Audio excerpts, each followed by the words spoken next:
طاغوت کیا ہے؟ بسم اللہ الرحمن الرحیم۔ السلام علیکم رحمۃ اللہ وبرکاتہ۔ ناظرین، حالیہ دنوں میں سوشل میڈیا پر ایک ویڈیو وائرل ہوئی ہے جس میں ایک پروگرام میں ساحل ادیم اور خلیل الرحمان قمر صاحب موجود ہیں۔ اس میں ایک لڑکی ساحل ادیم سے سوال کرتی ہے کہ آپ نے کہا کہ 95% خواتین جاہل ہیں کیونکہ وہ طاغوت کے معنی سے واقف نہیں۔ بعد میں یہ ویڈیو سوشل میڈیا پر کافی وائرل ہوئی۔ ہر کسی نے اس بحث کو اپنی مرضی کے مطابق رنگ دیا۔ کچھ لوگ اس موضوع پر میمز بنا کر ہمیشہ کی طرح اپنا وقت ضائع کر رہے ہیں، یہ جانے بغیر کہ اس لفظ کے بارے میں جانیں کہ آخر اس کا مطلب کیا ہے۔ اکثر لوگوں نے یہ لفظ پہلی بار ہی سنا ہوگا، اور وہ بھی اس کلپ کے وائرل ہونے پر، جو آج سوشل میڈیا کی زینت بن چکا ہے۔ ناظرین، آج کی ویڈیو میں ہم بات کریں گے اسی بارے میں کہ طاغوت کیا ہے، طاغوت کے معنی کیا ہیں، یہ لفظ کتنا خطرناک ہے۔ کیا طاغوت کفر ایمان کی بنیادی شرط ہے؟ اگر ہے تو اس کفر کی عملی صورت کیا ہے؟ طاغوت کو کیسے پہچانا جائے؟ کیا طاغوت مسلمان ہو سکتا ہے؟ طاغوت کا انکار واجب ہے؟ اور کیا غیر اللہ کا قانون نافذ کرنے والا حکمران طاغوت ہے؟ پاکستان کے حکمران ڈنکے کی چوٹ پر غیر اللہ کا قانون نافذ کرتے ہیں، کیا وہ طاغوت ہیں؟ ہم عصر حاضر میں طاغوت کی کن قسموں سے دوچار ہیں اور ان سے کس طرح چھٹکارا حاصل کر سکتے ہیں؟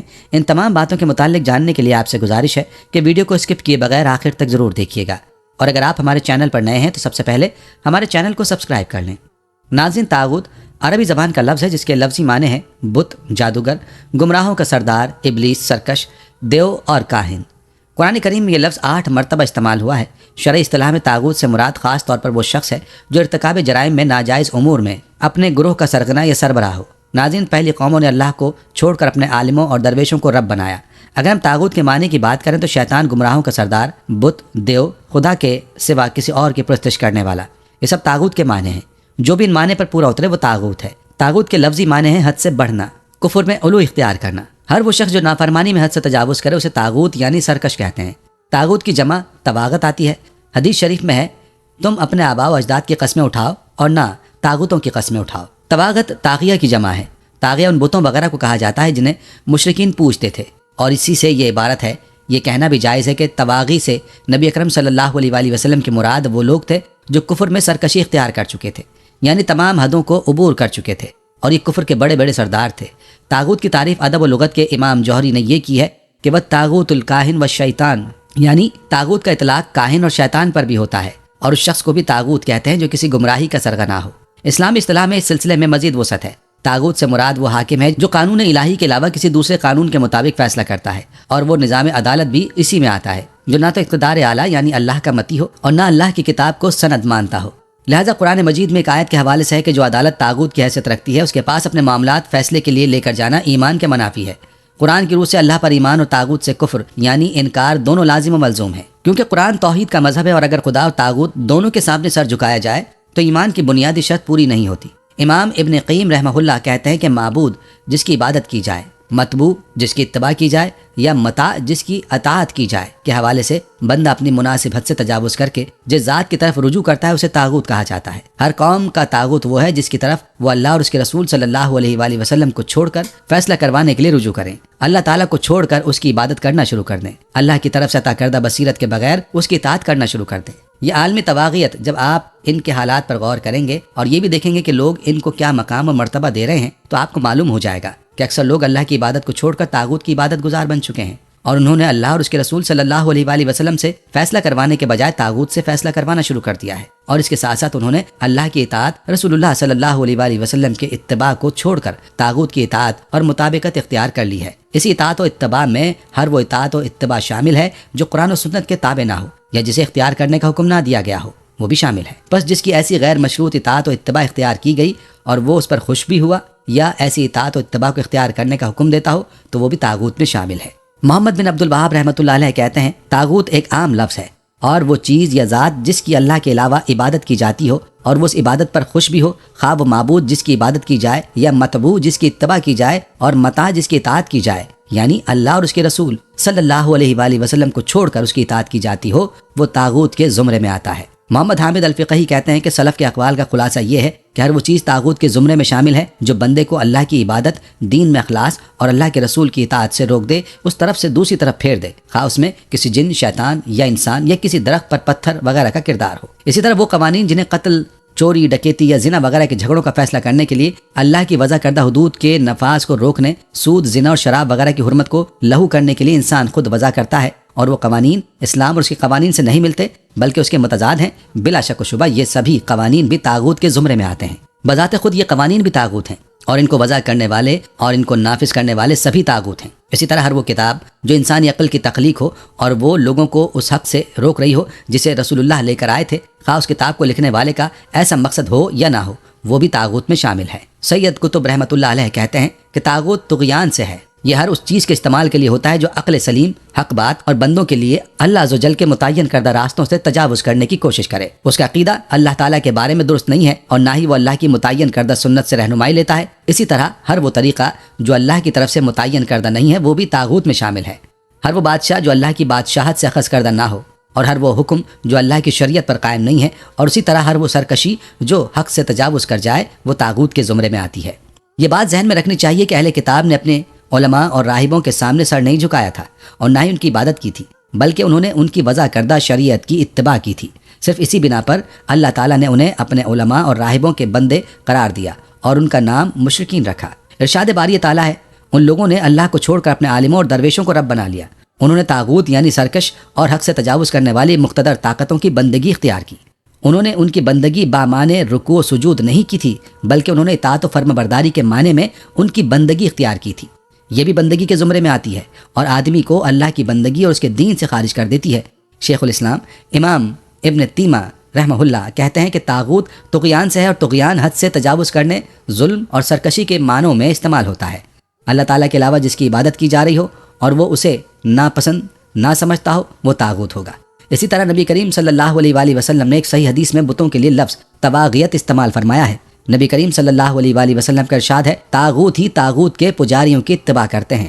اس لیے ایسے شخص کو بھی طاغوت کہا جاتا ہے جس کے پاس کوئی فیصلہ کروانے کے لیے لایا جائے اور وہ کتاب اللہ کے بغیر ہی فیصلہ کر دے۔ اسی طرح فرعون اور عاد کو بھی طاغوت کہا گیا تھا۔ امام ابن جریر الطبری رحمۃ اللہ علیہ کہتے ہیں، طاغوت کے بارے میں میرے نزدیک درست قول یہ ہے کہ اس سے مراد ہر وہ شخص جو اللہ کے خلاف سرکشی کرے اور اسے اللہ کے علاوہ پوجا جا رہا ہو۔ اس کی پوجا یا تو اس کی زبردستی اور قہر کی وجہ سے کی جاتی ہو جو کہ اس کے پوجنے والوں کے دلوں پر چھائی ہوتی ہے، یا پوجنے والے کی طرف سے اطاعت کے جذبے کے تحت کی جا رہی ہو۔ یہ معبود خواہ کوئی انسان ہو، شیطان ہو، بت ہو یا دنیا کی کوئی بھی چیز ہو، اللہ تعالیٰ کے حکم کے بغیر فیصلہ کرنے والے حاکم کو خود اللہ تعالیٰ نے طاغوت کہا ہے، جیسا کہ قرآن پاک میں ہے۔ لیکن وہ اپنے فیصلے غیر اللہ کی طرف لے جانا چاہتے ہیں، حالانکہ انہیں حکم دیا گیا کہ شیطان کا انکار کریں۔ اللہ کی نازل کردہ شریعت کے بغیر فیصلہ کرنے والا سرکشی اور ظلم میں سب سے بڑھ کر ہوتا ہے، کیونکہ یہ اللہ تعالیٰ کے حکم سے تجاوز اور اعراض کر کے اسے جاہلیت کے رسم و رواج اور طور طریقوں سے بدلنے کا مرتکب ہوتا ہے۔ ارشاد باری تعالیٰ ہے، جو لوگ اللہ کی اتاری ہوئی وحی کے ساتھ فیصلہ نہ کریں وہ پورے اور پختہ کافر ہیں۔ ایک اور جگہ ہے کہ جو لوگ اللہ کے نازل کیے ہوئے کے مطابق حکم نہ دیں وہی لوگ ظالم ہیں۔ کیا یہ لوگ پھر سے جاہلیت کا فیصلہ چاہتے ہیں؟ یقین رکھنے والے لوگوں کے لیے اللہ تعالیٰ سے بہتر فیصلے اور حکم کرنے والا کون ہو سکتا ہے؟ اللہ کے حکم کے علاوہ ہر حکم جاہلیت کا حکم تصور ہوگا۔ آیت کریمہ اسی بات کی وضاحت کر رہی ہے کہ ہر وہ شخص جو اللہ کے حکم کو چھوڑ کر کسی دوسرے حکم کا طلبگار ہے وہ لوگوں میں شامل ہے جو جاہلیت کے احکام کا نفاذ چاہتے ہیں، اور یہی لوگ طاغوت کے ماننے والے ہیں، اور طاغوت کو اسلام کا سب سے بڑا گناہ کہا گیا ہے۔ ناظرین، اگر طاغوت کا خلاصہ بیان کیا جائے تو طاغوت اس چیز کو کہتے ہیں جو ایک خاص حد سے تجاوز کر جائے۔ انسان کی زندگی کا مقصد یہی ہے کہ وہ خالص اللہ تعالیٰ کی عبادت کرے۔ اب اگر وہ اس حوالے سے غلطی کا شکار ہے تو اللہ کا تقاضا ہے کہ وہ توبہ اور رجوع کرے، لیکن اگر اس کے برعکس وہ اپنے کفر و شرک پر دلائل فراہم کرے اور لوگوں کو اللہ کے راستے سے روکنے کی کوشش کرے یعنی سرکشی کرے تو وہ شخصیت بذات خود طاغوت بن جاتی ہے۔ شیطان سب سے بڑا طاغوت ہے اور اس کے مشن کو آگے بڑھانے والے اور سہولت کار بھی طواغیت کے زمرے میں آتے ہیں۔ طاغوت ہر وہ چیز ہے جس کی اللہ کے سوا عبادت کی جائے اور وہ اپنی عبادت کیے جانے پر یا کروانے پر راضی ہو۔ طاغوت خدائی کے جھوٹے دعوے دار کو کہتے ہیں۔ انبیاء علیہم السلام، صحابہ کرام رضی اللہ عنہم اور سچے اولیاء اللہ کی عبادت کی طرف بلاتے تھے اور وہ غیر اللہ کی عبادت کرنے والوں کے سب سے بڑے دشمن تھے۔ اسی لیے وہ طاغوت نہیں ہے چاہے لوگ ان کی بندگی کریں، بلکہ طاغوت تو وہ ہیں جو لوگوں کو ان شخصیات کی بندگی کی طرف بلاتے ہیں۔ یہاں ایک اہم بات سمجھنا ضروری ہے کہ گناہ اور سرکشی میں فرق ہے۔ گنہگار طاغوت نہیں ہوتا بلکہ سرکش طاغوت ہوتا ہے، یعنی وہ شخص جو لوگوں کے سامنے اللہ کی شریعت یا اس کے کسی جز کے انکار کی دعوت رکھے اور اللہ کے دین کو ظاہری یا مخفی طور پر نقصان پہنچانے کی قصدن کوشش کرے۔ ائمہ اہل سنت والجماعت کی تفسیروں کے مطابق طاغوت کا اطلاق ہر جھوٹے معبود اور شیطان پر ہوتا ہے، یعنی طاغوت اللہ تعالیٰ کے علاوہ اس بت یا شیطان کو کہا جاتا ہے جس کی معبود برحق کے علاوہ عبادت اور پیروی کی جائے۔ ایمان کے لیے طاغوت پر رد اور اس کا انکار لازم اور شرط ہے۔ یہ مفہوم کلمہ طیبہ لا الہ الا اللہ محمد الرسول اللہ پڑھتے ہوئے ادا ہو جاتا ہے۔ جس انسان کو کلمہ اسلام یا کلمہ شہادت پڑھوایا جائے اس کو اس کا مفہوم بھی سمجھا دیا جائے، اور اگر کسی غیر مسلم کو مشرف با اسلام کیا جا رہا ہو تو اس کی اپنی زبان میں اس کے سابقہ معبودان باطلہ سے برات کا اظہار کرایا جائے۔ ان معبودوں کے بارے میں اسلام کا نقطہ نظر بھی واضح کیا جائے کہ وہ معبود اللہ کی مخلوق ہے، اللہ کے کاموں اور تصرفات میں شریک و ساجی یا عبادت کے لائق نہیں ہے۔ غیر اللہ کا قانون نافذ کرنے والے حکمران اللہ تعالیٰ کے نافرمان اور باغی ہیں، مگر طاغوت کے اصطلاحی مفہوم کا ان پر اطلاق مشکل ہے۔ البتہ لغوی مفہوم کے اعتبار سے اللہ تعالیٰ کے حکم کی عدولی کرنے والے سارے لوگ، خواہ وہ حکمران ہو یا رعایا، سب کے سب طاغوت کا مصداق بن سکتے ہیں۔ گو کہ اس درجے میں حکمران بھی عام رعایا سے زیادہ ذمہ دار ہونے کی وجہ سے اعلیٰ درجے پر فائز شمار ہوں گے۔ اسلامی اصطلاح میں اس سلسلے میں مزید وسعت ہے۔ طاغوت سے مراد وہ حاکم ہے جو قانون الہی کے علاوہ کسی دوسرے قانون کے مطابق فیصلہ کرتا ہے، اور وہ نظام عدالت بھی اسی میں آتا ہے جو نہ تو اقتدار اعلیٰ یعنی اللہ کا متی ہو اور نہ اللہ کی کتاب کو سند مانتا ہو۔ لہٰذا قرآن مجید میں ایک آیت کے حوالے سے ہے کہ جو عدالت طاغوت کی حیثیت رکھتی ہے اس کے پاس اپنے معاملات فیصلے کے لیے لے کر جانا ایمان کے منافی ہے۔ قرآن کی روح سے اللہ پر ایمان اور طاغوت سے کفر یعنی انکار دونوں لازم و ملزوم ہیں، کیونکہ اگر خدا اور طاغوت دونوں کے سامنے سر جھکایا جائے تو ایمان کی بنیادی شرط پوری ہی نہیں ہوتی۔ ناظرین، اب اگر بات کریں کہ ہم طاغوت کو کیسے پہچان سکتے ہیں تو طاغوت بے شمار ہیں، مگر ان کے سرکردہ اور سربراہ 5 ہیں۔ ابلیس لعین، ایسا شخص جس کی عبادت کی جائے اور وہ اس فعل پر رضامند ہو۔ جو شخص لوگوں کو اپنی عبادت کی دعوت دے اگرچہ اس کی عبادت نہ بھی ہوتی ہو۔ جو شخص علم غیب جاننے کا دعویٰ کرتا ہو۔ جو شخص اللہ کی نازل کی ہوئی شریعت کے خلاف فیصلہ کرے، یا وہ شخص جو اپنے آپ کو شریعت ساز سمجھتا ہے۔ جو شخص اللہ کی بندگی کی راہ میں قصدن حائل ہو، چاہے وہ اولو الامر ہوں، مذہبی پیشوا ہوں یا رشتہ دار ہوں۔ انسان کا اپنا نفس جب اسے اللہ سے بغاوت پر اکسائے اور وہ اللہ کے فرمان کو چھوڑ کر نفس کا پیروکار بن جائے۔ ناظرین، اللہ تعالیٰ کے مقابلے میں ایک بندے کے 3 درجے ہیں۔ پہلا درجہ یہ ہے کہ بندہ اللہ تعالیٰ کی اطاعت ہی کو حق سمجھے، مگر اس کے احکام کی خلاف ورزی کرے تو یہ فسق اور وہ گنہگار ہے۔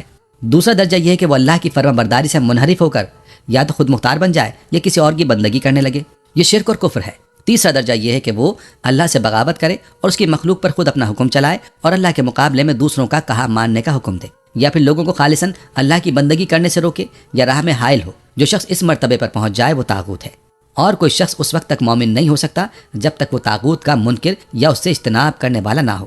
اللہ تعالیٰ کا فرمان ہے، سورہ بقرہ کی آیت نمبر 256 میں ہے، پس جو طاغوت کے ساتھ کفر کرے اور اللہ پر ایمان لائے تو اس نے مضبوط حلقہ پکڑ لیا جو ٹوٹنے والا نہیں۔ شیطان سب سے بڑا طاغوت ہے جو غیر اللہ کی عبادت کی طرف بلاتا ہے۔ اسی طرح سورہ یاسین کی آیت نمبر 60 میں ہے، اے آدم کی اولاد، کیا میں نے تمہیں تاکید نہ کر دی تھی کہ شیطان کی عبادت نہ کرنا، کیونکہ وہ تمہارا صریح دشمن ہے۔ اس آیت سے بھی یہ معلوم ہوا کہ شیطان کی اطاعت شیطان کی عبادت ہے۔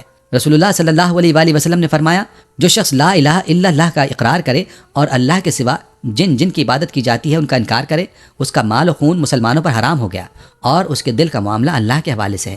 ناظرین، غور فرمائی کہ صرف زبان سے کلمہ پڑھ لینے سے مال و جان حرام اور محفوظ نہیں ہو سکتی، بلکہ مسلمانوں سے جان و مال اس وقت حرام ہوگی جب ان معبودوں کا انکار کر دیا جائے جن کی اللہ کے علاوہ عبادت کی جاتی ہے۔ مگر آج اللہ کو چھوڑ کر جن کی عبادت ہو رہی ہے، اکثر لوگ ان کی تردید نہیں کرتے۔ رسول اللہ صلی اللہ علیہ وآلہ وسلم نے فرمایا، جن کی عبادت کی جاتی ہے ان کا انکار کرو۔ وہ جابر اور ظالم حکمران جو فیصلے کے لیے کتاب و سنت کا پابند نہ ہو، بلکہ انسانوں پر انسانوں کی جانب سے بنائے ہوئے ایسے دینوی یا دنیاوی قوانین نافذ کرے جو اللہ کی شریعت سے متصادم ہوں، وہ یقیناً طاغوت ہے۔ ایسے حکمران کے بارے میں اللہ تعالیٰ فرماتا ہے، اور جو اللہ کے نازل فرمائے ہوئے احکام کے مطابق حکم نہ دے تو ایسے ہی لوگ کافر ہیں۔ سورہ المائدہ آیت نمبر 44۔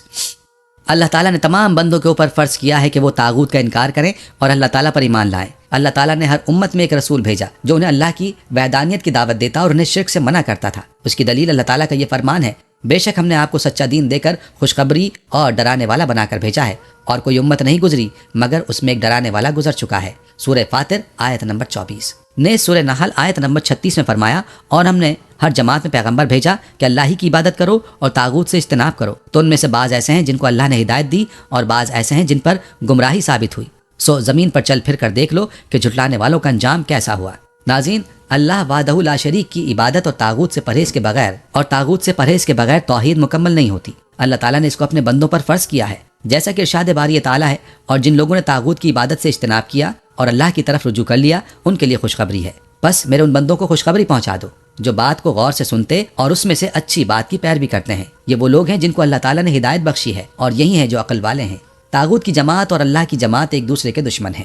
طاغوت کی جماعت اور اللہ کی جماعت ایک دوسرے کے دشمن ہیں۔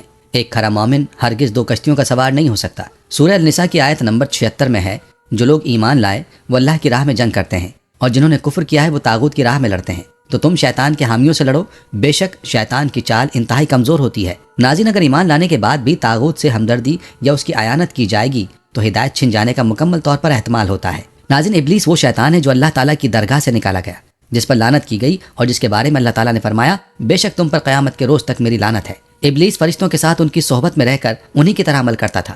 جب آدم علیہ السلام کو سجدہ کرنے کا حکم دیا گیا تو جو خباثت، انکار اور غرور اس میں تھا ظاہر ہو گیا، چنانچہ اس نے انکار کیا اور تکبر کا شکار ہوا اور کافر بن گیا، لہٰذا اللہ تعالیٰ کی رحمت سے دور کر دیا گیا۔ اللہ تعالیٰ نے فرمایا ہے، اور جس وقت ہم نے فرشتوں کو حکم دیا کہ آدم کے لیے سجدے میں گر جاؤ تو سب سجدے میں گر گئے بجز ابلیس کے، اس نے کہا نہ مانا اور غرور میں آ گیا اور کافروں میں سے ہو گیا۔ ابلیس کی بندگی کرنا دراصل اللہ کے مقابلے میں شیطان کی پیروی ہے، جیسا کہ ارشاد باری تعالیٰ ہے، اور اے آدم کے بیٹو، کیا میں نے تم کو ہدایت نہ کی تھی کہ شیطان کی بندگی نہ کرو؟ بے شک وہ تمہارا کھلا دشمن ہے، اور یہ کہ میری ہی بندگی کرو یہ سیدھا راستہ ہے۔ یہی وجہ ہے کہ دوران دعوت ابراہیم علیہ السلام نے اپنے والد سے کہا تھا، اے میرے باپ، شیطان کی بندگی نہ کیجیے، بے شک شیطان رحمان کا نافرمان ہے۔ ناظرین، ہمیشہ سے ایسا ہی ہوتا چلا آیا ہے کہ انبیاء کی زندگی میں ان کی مخالفت کی گئی، اور بعد میں ان کی قدردانی کے نام پر، ان کی عقیدت و محبت کے نام پر کبھی تو انہیں اللہ کے برابر بنانے کی کوشش کی اور کبھی اللہ سے بھی بلند کر دیا۔ حالانکہ انبیاء کی دعوت تو ہمیشہ اللہ کی توحید ہی کی جانب رہی ہے، ان کا مشن اللہ کا شکر گزار بندہ بننا تھا۔ ناظرین، امت کے قرآن و حدیث سے دور ہو جانے اور علماء مشائخ کی منمانی تعریفات اور شروحات کو دین سمجھے جانے کے بعد جہاں دیگر کئی بنیادی عقائد و نظریات مسخ ہو گئے، وہیں طاغوت کے معنی کے ساتھ بھی یہی ستم ظریفی نظر آئی۔ کچھ مترجمین اور مفسرین نے طاغوت کا ترجمہ بت کا کیا ہے، جو کہ کسی طور بھی مناسب طرز عمل نہیں۔ بت تو بے جان ہوتے ہیں، نہ وہ اپنی مرضی سے وجود میں آتے ہیں اور نہ ہی عوام الناس کو اپنی بندگی کی جانب دعوت دیتے ہیں، بلکہ ان بتوں کی نسبت ہمیشہ شخصیات کی جانب ہوتی ہے۔ اب اگر وہ شخصیت لوگوں کو اپنی الوہیت کی جانب بلانے والی ہو تو وہ طاغوت ہے، اور اگر وہ شخصیت بذات خود صحیح دین پر قائم رہی ہو لیکن بعد ازاں ناخلق ورثہ نے ان کی الوہیت کی طرف بلایا ہو تو وہ شخصیات ہی دراصل طاغوت ہیں۔ جیسا کہ صحیح بخاری میں قوم نوح کی جانب سے پوجے جانے والے بتوں کے بارے میں بتایا گیا۔ ابن عباس رضی اللہ عنہ روایت کرتے ہیں کہ وہ بت جو قوم نوح میں تھے وہی عرب میں اس کے بعد پوجے جانے لگے۔ ود قوم کلب کا بت تھا جو دو متہ الجندل میں تھے، اور سوا حزیل کا، اور یغوث مراد کا، پھر عتیف کا سبا کے پاس جوف میں تھا، پھر بنی عتیف کا سبا کے پاس جوف میں تھا، اور یعوق حمدان کا، اور نصر حمیر کا، جوزی الکلا کے خاندان سے تھا۔ یہ قوم نوح علیہ السلام کے نیک لوگوں کے نام تھے۔ جب ان نیک لوگوں نے وفات پائی تو شیطان نے ان کی قوم کے دل میں یہ بات ڈال دی کہ ان کے بیٹھنے کی جگہ میں جہاں وہ بیٹھا کرتے تھے بت نصب کر دیں اور ان کا نام ان بزرگوں کے نام پر رکھ دیں۔ چنانچہ ان لوگوں نے ایسا ہی کیا، لیکن اس کی عبادت نہیں کی تھی، یہاں تک کہ جب وہ لوگ بھی مر گئے اس کا علم جاتا رہا تو اس کی عبادت کی جانے لگی۔ صحیح بخاری۔ قرآن سے بھی یہ بات ثابت ہے کہ طواغیت بے جان، صرف بے جان بت اور نہ نظر آنے والے شیطان ہی نہیں بلکہ عوام الناس کے مابین جیتی جاگتی شخصیات بھی ہوتی ہیں، جبھی لوگ اپنے معاملات کے فیصلے ان کے پاس لے کر جاتے ہیں۔ سورہ النساء آیت نمبر 60 میں ہے، کیا تم نے ان لوگوں کو نہیں دیکھا جو دعویٰ تو یہ کرتے ہیں اور جو کتابیں تم سے پہلے نازل ہوئیں ان سب پر ایمان رکھتے ہیں اور چاہتے یہ ہیں کہ اپنا مقدمہ طاغوت کے پاس لے جا کر فیصلہ کروائیں، حالانکہ ان کو حکم دیا گیا تھا کہ اس سے اعتقاد نہ رکھیں، اور شیطان تو یہ چاہتا ہے کہ ان کو بہکا کر راستے سے دور ڈال دے۔ ناظرین، اگر بات کی جائے موجودہ دور میں طاغوت کی قسموں کی تو سب سے زیادہ ہمارے معاشرے میں شخصیت پرستی پائی جاتی ہے۔ مختلف صحابہ، تابعین اور تبع تابعین کو مختلف صفات باری تعالیٰ کا حامل سمجھا جاتا رہا ہے، حالانکہ ان کی زندگیاں توحید کے پرچار اور شرک کے ابطال میں گزری ہیں۔ یہ کام طاغوت پرستی کی بدترین شکل ہے۔ شریعت سازی اللہ کا حق ہے۔ انتظامی معاملات میں اول الامر کو تعزیرات کی مد میں ایک محدود اختیار بھی دیا گیا ہے کہ وہ انتظامات کے حوالے سے اپنا منشور طے کر سکیں تاکہ حکومت کے معاملات کو نظم و نسق کے ساتھ چلایا جا سکے۔ البتہ کسی شخص کو یہ اختیار نہیں دیا گیا کہ وہ اس مد میں کوئی ایسا آئین ایجاد کر لے جو شریعت الہیہ سے متعارض اور متصادم ہو۔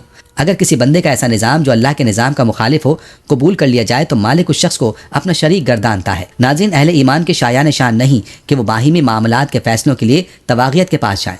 یہ بات از روئے قرآن سخت ناپسندیدہ ہے اور گمراہی کی سند ہے۔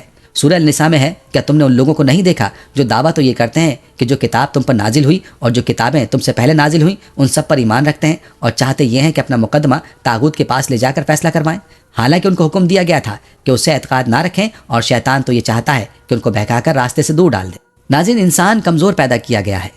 یہ جب دنیا میں کچھ لوگوں کو دیکھتا ہے جن کو مالک نے بہت سی دولت، اقتدار یا شہرت عطا کی ہوتی ہے تو ان سے متاثر ہو جاتا ہے، حالانکہ اللہ نے ان کی دولت اور روب و دبدبے کی حیثیت سے اپنے بندوں کو کتاب اللہ میں خبردار بھی کیا ہے جب بندے کا تعلق کتاب اللہ سے مضبوط نہ ہو تو ایمان کی کمزوری کا شکار ہوتے ہوتے بالآخر ایسی کیفیت پر پہنچ جاتا ہے کہ ان لوگوں سے قربت پانے کے لیے کچھ بھی کرنے کو تیار ہوتا ہے، چاہے اسے اللہ کی آیات کا کتنا ہی مذاق کیوں نہ اڑانا پڑے، اور کبھی ان سے ذہنی طور پر اس قدر مروب ہو جاتا ہے کہ ان کے قال، چال، ڈھال اور تراش و خراش سب کچھ انہی لوگوں جیسا بنتا جاتا ہے، چاہے کتاب اللہ کا مطالبہ کچھ اور ہی ہو، اور یہ ذہنی غلامی کی بدترین سطح ہے۔ یوں وہ در حقیقت ان طواغیت کے انکار کے بجائے ان کا بندہ بن چکا ہوتا ہے، لیکن کچھ شعور نہیں رکھتا۔ اللہ تعالیٰ اپنے بندوں سے تقاضا کرتا ہے کہ وہ مومنین کو چھوڑ کر کفار کو دوست نہ بنائے، اور یہ بھی واضح کر دیا کہ مومن چاہے حکم اللہ کے تحت ہر رنگ و مذہب کے لوگوں کے ساتھ اچھے اخلاق کے ساتھ پیش آتا اور ان کی دنیاوی پریشانیوں کو دور کرنے کے لیے سعی و جہد کرتا ہے اور ان سے صلہ رحمی بھی کرتا ہے، لیکن اس کی دلی دوستی و محبت صرف مومنین کے ساتھ ہی ہوتی ہے، اور اس کے جگری دوست اور رازداں کبھی بھی مومنین کے بجائے کفار و مشرکین نہیں ہوتے۔ ناظرین، طاغوت پرستی کی ایک صورت نفس کی بندگی بھی ہے، یعنی انسان کے ساتھ ہدایت ربانی موجود ہو لیکن اس پر عمل پیرا ہونے کے بجائے وہ ہوائے نفس کا بندہ بن جائے، اور ہدایت ربانی پر عمل کرنے کے بجائے اس کے برعکس نفس کی بات مانے، جیسا کہ ارشاد باری تعالیٰ ہے سورہ الجاسیہ آیت نمبر 23 میں ہے، تو کیا تم نے اس شخص کے حال اور اس کی بدبختی پر بھی غور کیا جس نے اپنی خواہش کو ہی اپنا معبود بنا رکھا ہو، اور اللہ نے اس کو گمراہی کے گڑھے میں ڈال دیا ہو، اس کے علم کے باوجود اس کے کانوں اور اس کے دل پر اس نے مہر لگا دی ہو اور اس کی آنکھوں پر پردہ ڈال دیا ہو، سو کون ہے جو ایسے شخص کو ہدایت دے سکے اللہ کے بعد؟ کیا تم لوگ پھر بھی کوئی سبق نہیں لیتے؟ نفس پرستی تو در حقیقت ہر انداز کی طاغوت پرستی ہی کی بنیادی وجوہات میں سے ایک ہے، لیکن اس کی انتہا آج کل لبرلزم اور دہریت کے نام سے دیکھنے کو ملتی ہے کہ ایک شخص علی اعلان اس بات کا اظہار کرتا ہے کہ میں صرف وہی کروں گا جو مجھے اچھا لگے گا، اور میں کسی دین نام کی چیز کو نہیں مانتا۔ مالک ایسی کیفیت سے ہم سب کو اپنی پناہ میں رکھے اور ہمیں اللہ سبحانہ تعالیٰ کے بہترین بندے بنا دے، اور اللہ تعالیٰ سے دعا ہے کہ وہ ہمیں اس گناہ سے بچائے، آمین۔ دوستو، یہ تھی ہماری آج کی ویڈیو۔ ہم امید کرتے ہیں کہ آپ کو ہماری آج کی یہ ویڈیو ضرور پسند آئی ہوگی۔ اگر آپ کو ہماری آج کی یہ ویڈیو پسند آئی ہے تو آپ سے گزارش کرتے ہیں کہ آپ ہمارے چینل کو ضرور سبسکرائب کر لیں اور ساتھ ہی لگے بیل کے بٹن کو بھی پریس کر لیں تاکہ آپ کے پاس ہماری آنے والی مزید معلوماتی ویڈیوز کا نوٹیفیکیشن بر وقت ملتا رہے۔ سبسکرائب کے ساتھ ساتھ ہماری ویڈیوز کو لائک بھی کریں اور اپنی قیمتی رائے کا اظہار کمنٹس میں ضرور کریں۔ کمنٹس میں آپ اپنے سوالات بھی ہم تک پہنچا سکتے ہیں۔ اللہ تعالیٰ آپ کو اپنے حفظ و امان میں رکھے، آمین۔